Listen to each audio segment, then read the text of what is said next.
Abu Daud, nomor hadis 1258.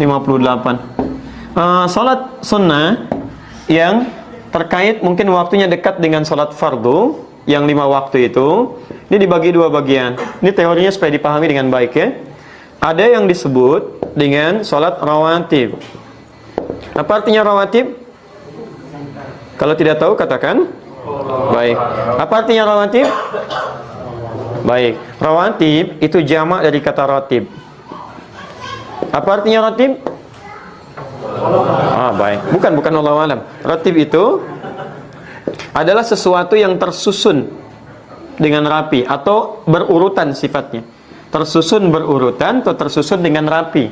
Makanya diserap ke dalam bahasa Indonesia menjadi tertib. Tertib kan berurutan, rapi. Ada salat-salat sunnah yang waktunya tersusun rapi berurutan dengan salat fardu, terletak sebelumnya atau setelahnya. Jumlah rawatib ini itu ada 12 salatnya. Diketahui jumlah 12 ini dari hadis riwayat At-Tirmidzi. Nama aslinya Muhammad, berasal dari Tirmidz, disebut dengan At-Tirmidzi. Nomor hadis 414 riwayat Ummu Habibah radhiyallahu taala anha. Man shalla 12 raka'atan, siapa yang salat 12 rakaat fi yaumin wa lailatin, yang mengiringi salat fardunya siang dan malam. Arba'an qabla dhuhri, 4 rakaat sebelum zuhur. Baik. Perhatikan, raka'ataini ba'daha, 2 rakaat setelah zuhur. Kemudian raka'ataini ba'dal maghrib, 2 rakaat setelah maghrib. Raka'ataini ba'dal isya, 2 rakaat setelah isya. Wa raka'ataini qabla subhi, dan 2 rakaat sebelum subuh. 2, 4, 6, 8 tambah 4, 12. Jumlahnya 12 rakaat. Siapa yang konsisten mengerjakan ini selama hidupnya, Allah, sebelum dia wafat, terus dia kerjakan sampai meninggalnya, kata Nabi, bunyalahu bihinna baitun fil jannah. Akan dibalas oleh Allah kerja kerasnya ini dengan dibangunkan satu rumah untuknya di surga. Luar biasa. Ini. Nah, Ummu Habibah ketika mendengar kalimat Nabi ini, maka berkata pada dirinya, bima ma'na, laqad azamtu nafsi alla atrukaha tula hayati. Saya enggak akan pernah tinggalkan ini selama hidup saya. Bayangkan enggak? Ummu Habibah itu istri Nabi, orang paling mulia, ummul mukminin, di surganya bersama Nabi, jelas sudah punya rumah, kelasnya elit luar biasa. Ketika mendengar kalimat ini yang amalan sunnah, kata beliau, saya enggak akan tinggalkan ini selama hidup saya. Istri Nabi, dekat dengan Nabi, ahli surga, surganya terbaik, rumah paling elit, mendengar amalan sunnah, saya enggak akan tinggalkan. Ada perempuan, bukan di sini, di luar sana, bukan istri Nabi, tidak dekat dengan Nabi, belum jelas status surganya, amalan berantakan, hisab menegangkan. Masya Allah, ditawarin surga, rumah di surga, jangankan sunnahnya, yang wajibnya pun kadang terlambat. Cita-cita masuk surga Firdaus tanpa hisab. Masya Allah. Luar biasa. Nah, ketemu ini, teruskan, sebentar, teruskan dulu, belum selesai. Teman-teman sekalian, di sini kita temukan ada sebelum, ada setelah. Jelas? 4 rakaat sebelum apa? Zuhur. Dalam bahasa Arab kita tuliskan sebelum, bahasa Arabnya qabla. Zuhur. Qabla zuhri, sebelum zuhur. Jelas? Kalau kita ingin hilangkan kalimat yang kedua, misal ini disebut mudhaf ilaih, kalimat yang disandarkan. Kalau menunjuk kepada waktu, ingin kita buang ininya, supaya menunjuk pada kalimat yang dibuang, maka tambahkan ya setelahnya plus ta sebagai sifat. Asalnya qabla, ya, asalnya a, karena ada ya, maka huruf sebelumnya di i. Di qabliyah. Jelas ya? Maka kita dengar kalimat qabliyah zuhur misalnya, itu maksudnya sebelum zuhur. Baik. Setelah, bahasa Arabnya ba'da. Setelah zuhur, ba'da zuhur. Di setelah, bahasa Arabnya apa? Ba'da. Kalau Anda sudah mengucapkan ba'da, jangan diucapkan setelah lagi. Itu 2 kata yang berulang sama. Paham ya? Kita ketemuan yuk. Kapan? Di mana? Di Masjid Indonesia. Kapan? Udah setelah ba'da asar deh. Setelah ba'da asar. Jadi kalau sudah setelah, itu ba'da. Tidak perlu menyebutkan keduanya lagi. Jelas ya? Ba'da zuhur. Hilangkan zuhurnya, muncul ya dengan ta'nya. Dikenal dengan ba'diyah. Paham sampai sini? Baik, saya simpan dulu ini. Jadi sebelum, bahasa Arabnya apa? Qabla. Setelah?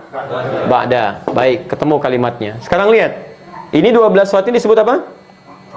Rawatib. Kenapa disebut rawatib? Karena susunannya teriring langsung dengan salat fardu. baik sebelum atau setelahnya, dan punya fungsi melengkapi sholat fardu. Jadi yang kurang di sholat fardu dilengkapi oleh ini. Nah, ada sholat ini di luar yang ini yang rawatib disebut dengan mutlak.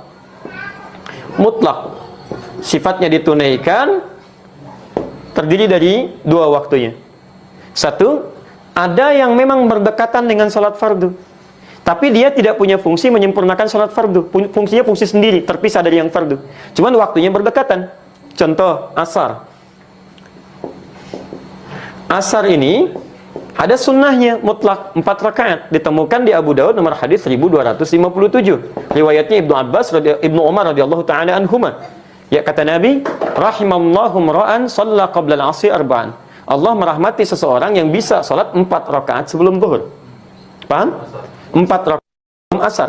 Baik, 4 rakaat sebelum asar. Saya ralat 4 rakaat sebelum asar. Ini masuk kategori salat apa? Mutlak. Paham sampai sini? Baik, ada juga yang waktunya terpisah jauh dengan salat fardu. Misal tahajud, qiyamul lail, salat duha, ya salat wudu, salat tahiyatul masjid, salat di belakang makam Ibrahim. Maka ada salat yang kedua yang sifatnya terpisah jauh waktunya dari salat fardu. Di antara salat mutlak juga yang berdekatan waktunya dengan salat fardu tapi dia mutlak bukan rawatib adalah qabliyah maghrib. 2 rakaat. Dalilnya Abu Daud nomor hadis 1258. Ya, kata Nabi, lihat kalimatnya. Ya. Sallu qabla al-maghrib rak'atain liman yasha. Silahkan salat sebelum maghrib 2 rakaat bagi yang ingin. Ingat ada kalimat bagi yang ingin. Beda redaksi ini dengan salat-salat yang lainnya. Wala tattakhidhuha sunnatan, tapi jangan dibiasakan. Apa maksudnya kalimat ini? Salat 2 rakaat sebelum maghrib ini sekalipun statusnya sunnah, masuk dalam mutlak tapi tidak begitu dianjurkan oleh Nabi. Ya, karena waktunya yang sangat singkat, mepet antara adzan dengan iqamah plus dari maghrib ke isya. Kalau orang pada sholat semua maghribnya mundur mendekat kepada isya, bagi antum gak ada masalah. Bagi orang tawaf yang ada di Mekah, bagi sekitaran di Madinah, atau waktunya yang sangat mepet, makanya di Arab umumnya ketika selesai adzan itu umumnya akan cepat langsung iqamah. Nah, kalau misalnya Anda dalam situasi sudah baca Al-Quran, sudah berdoa, karena doa antara adzan dengan iqamat cepat dikabulkan, lebih cepat dikabulkan. Anda berdoa, sudah baca Al-Quran, masih ada waktu, orang pada belum datang, Anda ingin sholat, maka dipandang lebih bagus sholat daripada melakukan tindakan-tindakan yang tidak tepat. Ya, Anda malah bikin status, belum ada orang nih, sedang menunggu sholat maghrib. Paham ya? Sudah.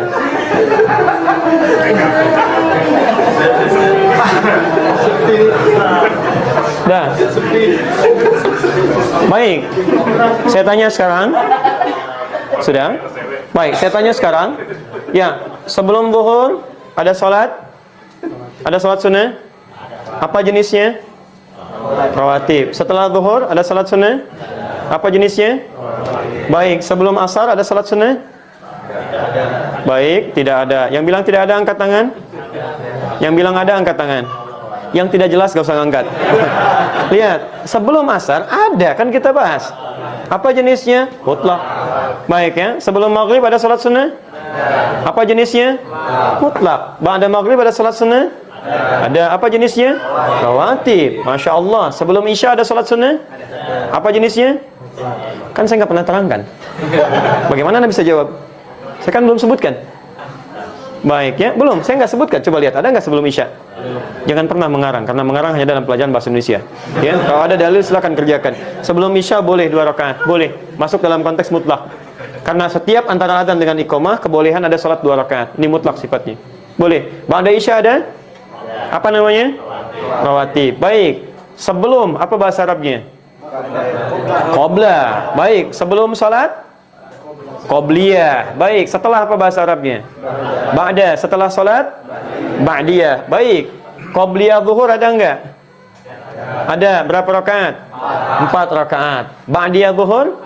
Berapa rakaat? 2 rakaat. Baik. Qabliyah asar? Ada. Berapa rakaat? 4 rakaat. Apa jenis qabliyahnya? Mutlak. Jelas? Sebelum zuhur apa jenis qabliyahnya? Rawatib. Di sini seringkali orang keliru menduga bahwa kalau disebutkan qobliyah itu yang dimaksud rawatib. Ini sering keliru di sini. Sehingga ketika disebutkan nggak ada qobliyah asar, ada qobliyah asar, yang nggak ada itu rawatib sebelum asar. Jelas ya? Qobliyah asar ada jenisnya disebut dengan mutlak.